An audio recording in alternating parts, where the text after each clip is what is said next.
In today's episode, we'll tell a story about the dreams of Oleha on this channel of mystical resonance. It's a story you gotta pay attention to. So, Oleha went to bed last night and had a very powerful dream.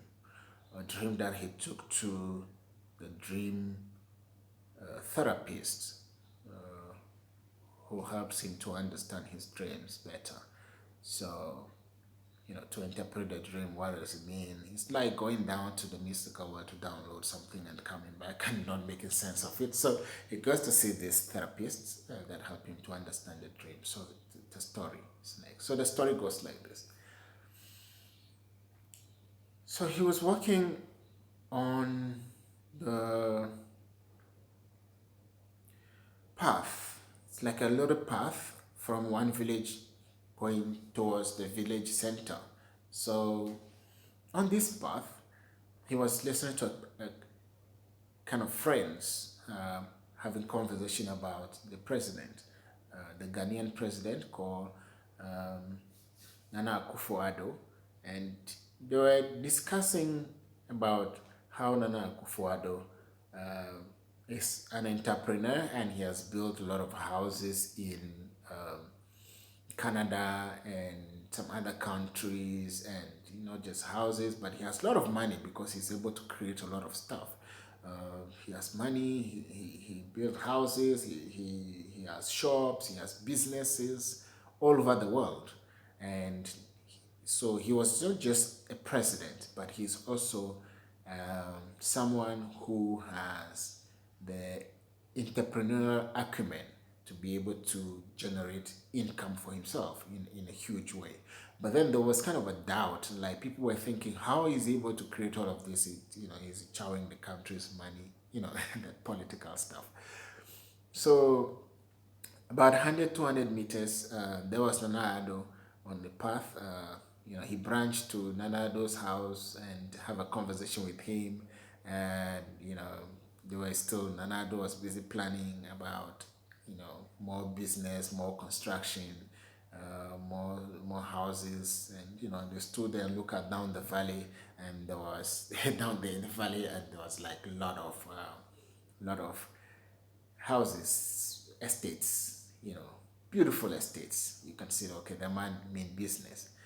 Then going forward, a little while, a little bit more, and there's his Uncle Patrick, and his people and fellows. It's like they just closed out of church.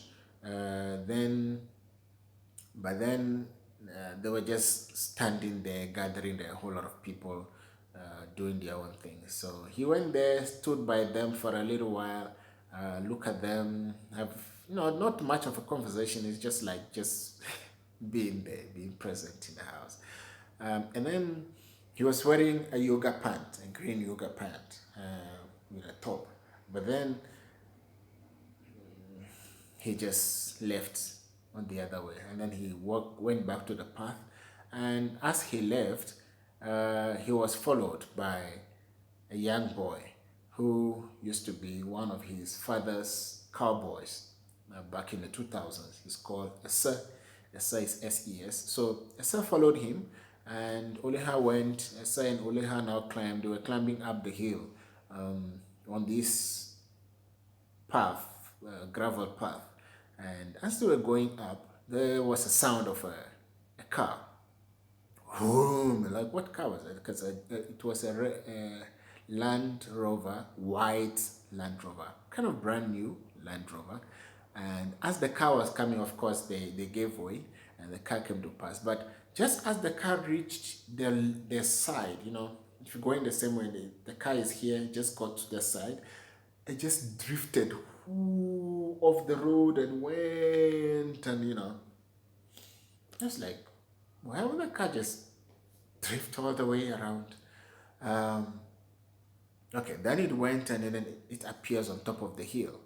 And on top of this hill, and it went. So Oleha and Essa, pro- proceeded on the path, and then they realized that okay, there is a quarry, an old quarry where they dug out of the hill.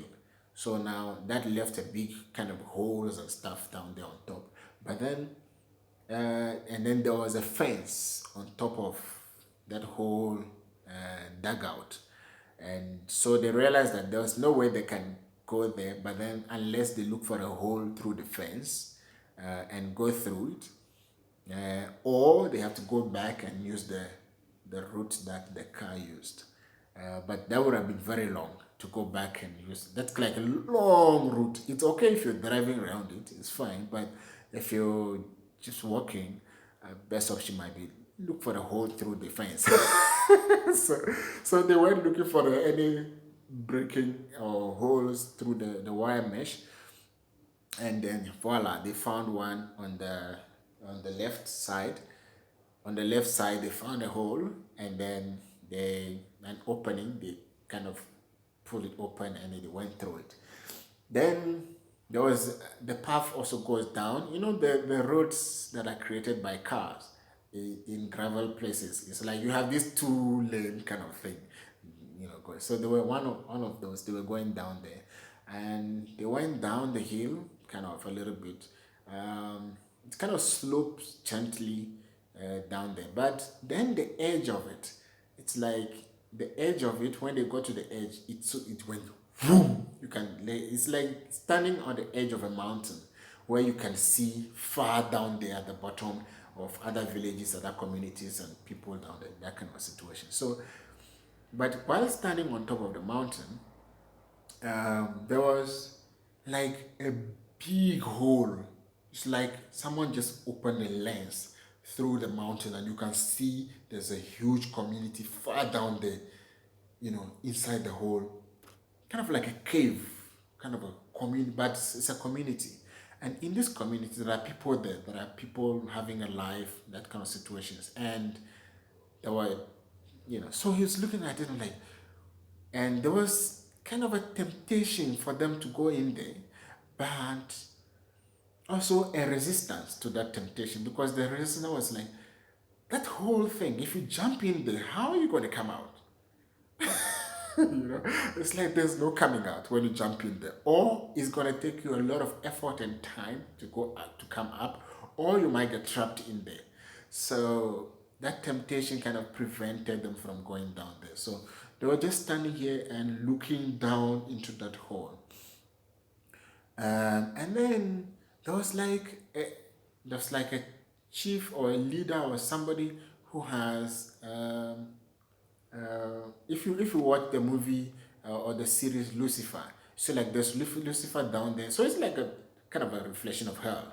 And down there is Lucifer, and there's Maze, the beautiful woman, you know, in Lucifer. So it's like this woman want to come and recruit people down there, or catch you. He can catch you and throw you down there. So they were looking at that, but then so they're like, okay, now we're not going down there. So, you know, they ran back. But just before then, so there was that big hole. And then there's a smaller hole also here. And in this small hole, it also go deep down. You can see you can still literally see down there. It's like someone shoot a light in there for you to see the whole thing all the way down. And then it's like, okay, why don't you use this one? Like, if you, but then the thing is like, you can see it's sealed. The thought was that if you go inside there, you can, you know, get out from there into the other community down there. So it's like a shortcut down off the mountain to the communities down below. But then there's like, if you go in there, there's a trap. So if you go in, you can't get out. There's no way from inside there out. So you'll be trapped in there, and you'll have to find a way to come up, and you know, but then it all looks so scary jumping into it. So Essa wanted to jump in, and then Oleeha just grabbed him and they pulled out, and you know, they ran the other way, the opposite direction, and with the fear that that lady might come after them or something like that. And so they ran the other way. So as they were running that other way, they were running, looking back and see if she coming, running and looking back, but somehow it realized, okay, she didn't come. So they were kind of safe. Now they went the opposite direction of that same place and then realized that, okay, here it is a big open field. And in this big open field, there are cars. It's like a highway with cars. And then there are some other cars parked. And then there's like a park, a playing park. Then there are other cars parked here, and that comes situation. And just while they were in the beginning of the opening, Essa pulled out the bag, and in this bag, he showed that like he plucked a lot of leaves, a lot of green leaves, mango leaves, kind of.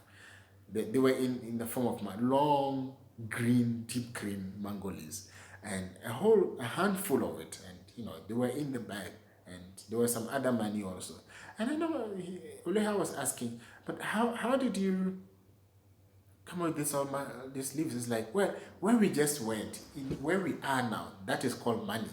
So this leaves is money. You can use it. So it's just like we just got some money.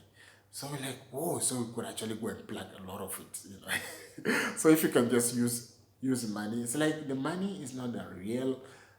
The leaves is also a legal tender, equally as the real dollar bills. That's what it means. So there were dollar bills and then there were green leaves. So yeah. So the paper money and then the green leaves. So but then the explanation there is that in that land where you live, the green leaves are equally money. So then he woke up. So this is the dream. Now telling the dream to the dream maker or the dream therapy. He then now said, okay, before I can interpret the dream for you, just tell me a little bit about how was your day today? What did you do? How was your day like? What events happened in the day before sleeping? And he looked like, okay. In the daytime, it was like, yeah, I was working on the computer for the whole time and getting bored at some point, and finally, um, I realized that okay, I'm trying to write a report, but it was going very slow, and the mapping sound. So it was 4 o'clock, and I realized, oh, I needed to go play tennis. So I went to play tennis with this coach that come to train people in my flat or in the complex of houses and estate where I live. So in this estate, so we went to play with him, and we play with, he hits hard, real hard, and yeah. So then we were playing until it got to a point when it was like, okay, the kids are coming. So that was around after an hour of playing tennis. The children are coming to play also because he trains the adults and he trains the kids. And then the adults also get to play with him after 6 o'clock. So he takes advantage of, or I take advantage of the first hour when the kids don't yet show up to play some intense tennis with him because I can play singles or at most doubles or something. And so that was it. And when the kids came, I just left and I went down. I just took a stroll down the street and then went to the bar. And in the bar, there were a lot of people. Oh, okay. When we were playing the tennis before then, also there was this other guy who was with us. He came and then he put a tent, a camping tent outside the tennis court on the green grass where the trees, under the neem trees. And he was playing with his little kid, Ezekiel, who is about just 2 years old. And he was smoking weed, the real weed, ganja, marijuana, the real stuff. Blazing it like nobody's business. Of course, now that is legal here in South Africa. People just smoke it anyway. So he was busy blazing his thing like he was smoking cigarette. Even he came to play tennis with us, he was still smoking. And I was like, wow, okay. And then he says, hey, you Rasta man, don't you smoke some weed? I just look at him and then I laughed and I didn't say anything. I just kept playing. But yeah. And then he was like, I want to play with you. And I said, okay. But then it was time for us to leave. So we left and he went playing back with his kids and I jumped on my bicycle and I rode down uh, to the gym and the bar. There was like a clubhouse down there. So there's a gym there, there's a bar there where people are smoking and drinking and doing all sorts of stuff. So some are gymming, some are also drinking. I have a swimming pool in front of it. So I went there to the gym. The intention was to gym a little bit, but I didn't. I was just looking at the machines because I asked this guy which machine is there for you to exercise your chest, and then abdomen. But then he's like, go see that guy in the corner there. Like, okay. So I left. I just went. Wanted to speak to the guy genuinely, but then he was speaking to another lady, and so I didn't bother them. I just stood there, stared in the whole place, and then I walked out. And walking out, I was looking at the bar. It was so interesting. A whole lot of beautiful women and people having a good time in drinking. There was a temptation to go in there, but I'm like, no. And I walked the other way. And just as I walked the other way, I came across the other block next to the bar, um, where a friend of mine lives, a lady friend of mine. So I called her. I said, come to the balcony. And then she came to the balcony. And so we're chatting. It was kind of weird because we're still talking on the phone, looking at each other. And I'm standing here and she's at the balcony. Just about 100 meters in between us. Yeah, it was kind of weird, but I was on the bike, So we had a little chat. She was watching series and stuff, and I said, okay, let me go and drop the bike and a bag, and then I come back if you're still there. And she said, okay. So I went. So, but when I came, entered my apartment, I didn't go back. I just went to. Well, I stood on the phone for about an hour. I actually missed my yoga practice that day because I don't know. I just kept scrolling things, people's WhatsApp profiles, watching the Ghana debate between Nana Akufo-Addo and the political debate leading to the elections because it's going to be elections in Ghana, and yeah. Then from there onwards, took the shower and then came to prepare an oatmeal, one bowl of oatmeal, and then with turmeric in there and green granules, and then I went to bed. Well, then a friend sent me a message reacting to a WhatsApp profile that I posted. The WhatsApp profile was like, it was talking about Adi Shankara, who was explaining about how the human body is to be used for liberation or finding the self or self-realization. That if you do not use it for that and you actually rather went on the gratification of the human body, then you are destroying yourself. So the a friend was reacting to that WhatsApp and she said to me, hey Mark, I want to become a vegetarian. And I said, oh, okay, cool. When we had a little chat, I encouraged her and said, vegetarian food is of higher frequency. So the more you eat plant-based diet, the higher your frequency, and you can access other dimensions of life with more clarity. So that was the dream, and then, yeah, I went. So, what does this whole dream mean? And why are you asking me to narrate my whole day? Because the day, that was like my journal, Okay, so it's like kind of letting you in on how my journal